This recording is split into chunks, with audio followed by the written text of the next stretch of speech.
Hi guys, welcome back to our channel. Pag-uusapan naman natin muli si JM De Guzman. Napag-usapan nga natin sa ating previous vlog na isa nga si JM sa pinakamagaling na aktor ng bansa. Napag-usapan din natin ang namumuo na pagtitingin ni JM at ang content creator na si Donalyn Bartolome. Sabi nga ni JM na matagal na siyang nanliligaw kay Donalyn at hinihintay na lang niya ang matamis na oo ni Donalyn. Ngayon naman ay mapapakita na naman ang galing ni JM De Guzman sa pag-arte. Kasama nga si JM sa serye ni Kim Chiu at Paolo Avellino na Linlang at talagang instant hit ang serye nung napalabas ito sa Prime Video. Ang Linlang nga ay tungkol sa isang babae na nililinlang ang kanyang asawa at nangangaliwa sa iba. Ang sabi naman ni JM na aminado siya na naranasan niyang malinlang sa totoong buhay pagdating sa usaping puso.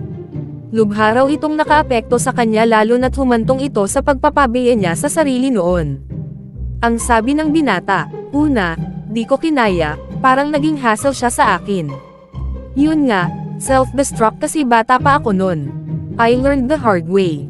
Natutunan ko to love myself more, always. Yes, respect yourself, love yourself. Unahin ko na muna ang sarili ko. Ang sabi naman ni JM na strong na siya ngayon at natutunan na mahalin ang kanyang sarili. Matatandaan nga natin na naligaw ng landas dati si JM dahil sa pag-ibig. Nalulong nga ang aktor sa droga ngunit natigil naman ito at mas naging healthy na.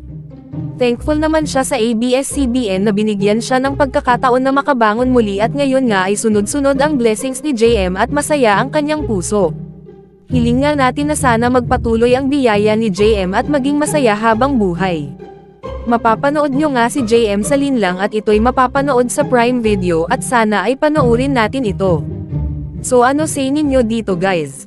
Comment your thoughts below and don't forget to subscribe to our channel.